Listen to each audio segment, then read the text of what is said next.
Depression is one of the fastest growing diseases. I've no idea how long it has been around, but at least for the last 20 or 30 years, 1 in 3 or 4 people that you see are getting depressed at some point in their lives. Actually, if I take out my book, I have the exact statistics on what has been happening in the world with regard to depression.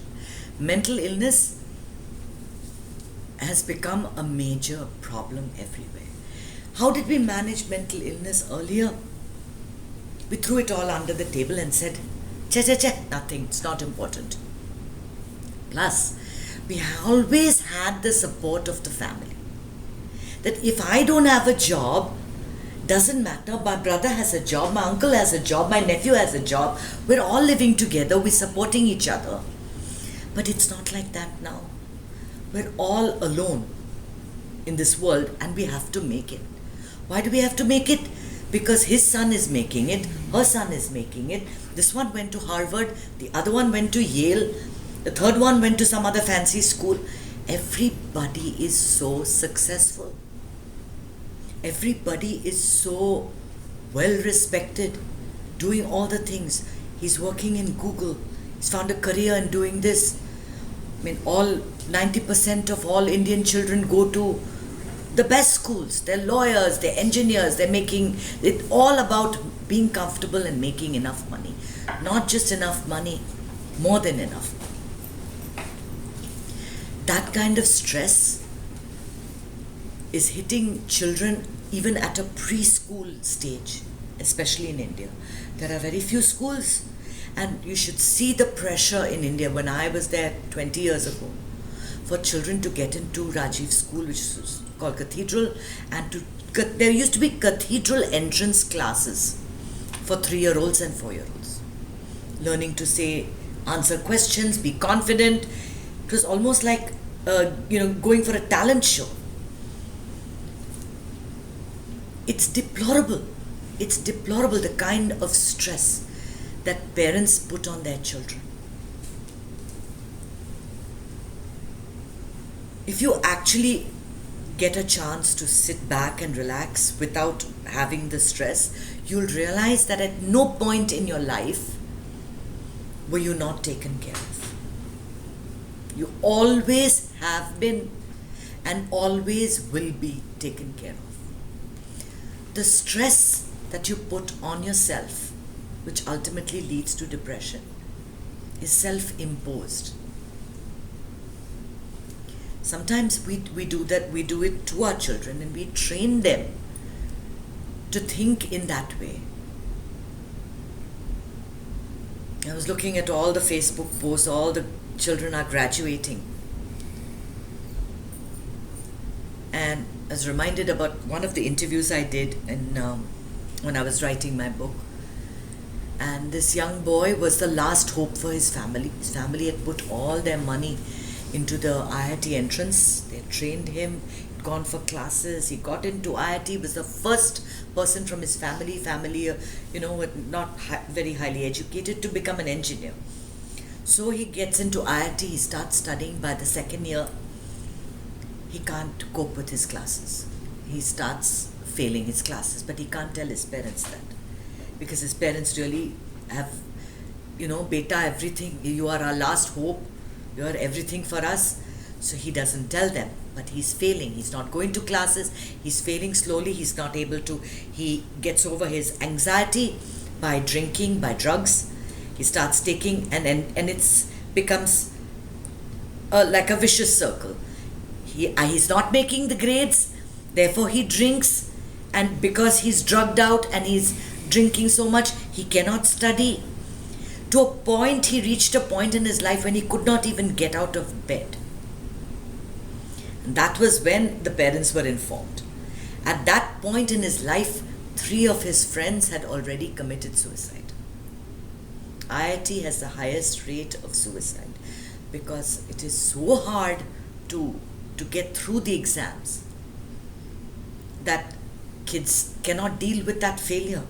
And the For him, this boy, the failure was imposed by an outside force, by his parents, whom all he wanted to do was please his parents, and he couldn't do it. He couldn't handle it, he couldn't communicate with them and say, I can't do it. Ultimately, what happened? He had to come home. It is God's grace that he didn't do anything stupid. He came home. For 1 year, he had to get on the meds because by then he was already so bad.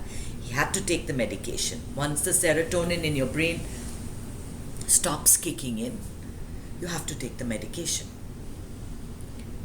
That's fine. How long are you going to be taking this medication? I mean, once you're depressed, why are you depressed? You're depressed because you've been thinking, what about me, what about me, what about me? What's going to happen to my life? My life is going to get bad. And as you keep thinking those thoughts, the serotonin in your brain stops secreting. Serotonin is your happy enzyme. You need that to get a feeling of well-being. The minute you do 15 minutes of pranayam, it automatically gets released in your body. Automatically gets released in your body. It gets released after you do a 30-minute routine of any type of exercise. It is that feeling of being well. That today, with everything that's going on in my life, it's all good. It's all good. I am taken care of. That's that feeling that you have every day. So what is that you need to include in your day so that you wake up with a feeling of well-being and know that everything is going to be okay? Now this boy took a course in the art of living. He learned Sudarshan Kriya. More than practicing it every day, that feeling of the group, the satsang, that he would go every day and get that feeling of, I'm not alone. Everybody is with me. That I'm going to get the help that I need. I'm going to make this through the day. And then you start telling yourself, you're giving yourself different messages. Earlier, what was it? I'll never make it. I'm so useless. I'm going to fail. This is terrible. My parents, I'm my parents, the biggest depression. I'm the worst thing that happened to my family. These were the messages he was giving to himself. What happens when you have a support group like this? I'm going to make it. It's not so bad. I'll get through today and then we'll see about tomorrow. Things are not going to be so bad. You change the messages you're giving yourself. You try changing those messages for even 1 week and see how you feel. It's the messages we give ourselves that leads us to depression. Depression is not caused by any outside force, it is self-imposed. And I don't care how many psychologists and psychiatrists say that, you can't help it, it's a chemical condition. Everything is caused by your own mind. Your mind is can control everything. I agree. Once the depression is already coming into your life, you have to take that medication for some time. But you can wean yourself off it. If you include the right things in your life, if you include at a very young age, the pranayam, the yoga, the meditation, 3 things, automatically it gives you a feeling of being well with the world. A feeling that I have nothing great, but on the other hand, I need nothing great. Whatever I need, I already have. The success that I crave is already mine. The happiness that I want is my birthright. It is mine. No one can take that away from me. I don't need any event. I don't need anybody to tell me that I'm good. I don't need to be plugged into anything. I am free, completely free, and I'm happy. I'm happy and I'm relaxed. You add that element, learn meditation at a younger age. At any point in your life when the stress is overwhelming, you can recall it. And you can just bring yourself down. What happens to those that don't know how to meditate? They fill in that feeling of panic with noise. They turn on the TV, they watch shows, they're on their computer, they're on their phones. As long as something is going on, What's happening inside of me doesn't matter. Finally, the noise in the head becomes too much and the depression comes in. And depression comes from just not being comfortable with who you are. Your state of being alone, being by myself, being here right now. I don't want to be by myself. I want company when I go to the mall. I want company when I go here. If you are not at all comfortable with your own company, why are you foisting it on others? Why are you forcing others to suffer your company if you yourself are not comfortable with who you are? You have to become completely comfortable with you, whatever your situation, your Indian, your physical body, your cultural background, your religious upbringing. There are so many parts of you that combine to create that person that you are. You are not just a lawyer or a doctor or whatever it is that you're striving to be. There are so many components to your character. You have to be comfortable with all of that. If you're not, then that shortcoming is enough to keep coming up in your thoughts. Oh, your friends are all becoming doctors. You're going to BCC. That's not good enough. Look at that boy, he went to Yale. Look at this boy, he went to this thing. You're only going to BCC. That itself is, I'm not good enough. I only can go to BCC. This is all that's going to be for me. It's never going to work out. This is it. My life is, No. You have to change those messages. I am God's gift to mankind. You are so lucky to be in my presence. You are so lucky to have me here in front of you. I am born to do great things. I'm going to make such a difference to this world. I'm going to leave my mark and go. I am love. I'm going to give unconditional love. I'm going to feel that love from everybody else. And whatever I have, it's mine. It's unique. It's special. And as long as you are comfortable with that feeling, I can guarantee you there's going to be no depression. It's only when you're dissatisfied and you want that which you cannot get, that which is not yours yet, that which was not destined for you, but you feel depressed. You'd feel depressed every day if you start looking at your Facebook. This one's on vacation, that one's having a party, this one's celebrating this, that one's doing something else, this guy's made $1 million, someone made $10 million, someone's making, and here you are making no money.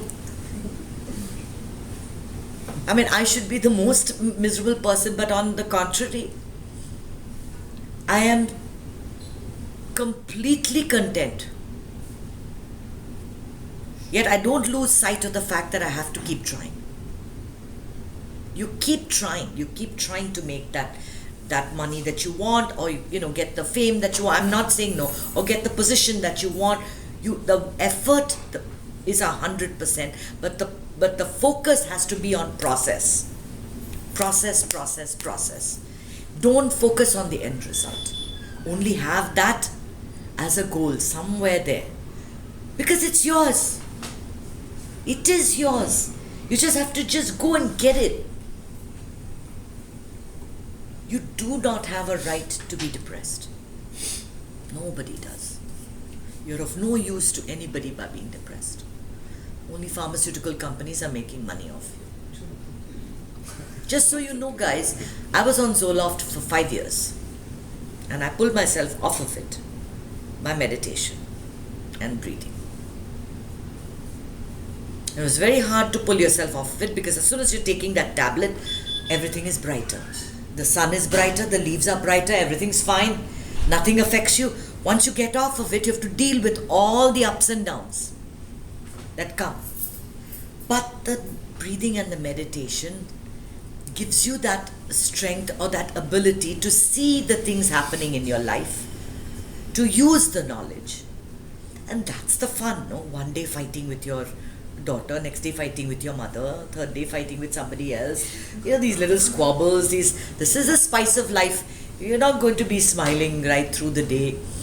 I mean, it would be nice if we could all be like that, just absolutely calm and peaceful, but it's not going to be that way. Deal with it. This is life. Everybody deals with it. You're not the only person. Everybody's got problems. But you are special because you have got everything you want. Think about it right this minute, right this moment. Do you need anything more to keep you happy? Are you cared for? Have you had enough food today? Is the sun shining? Is the air coming into your lungs? Everything okay? What more do you want? What more do you want?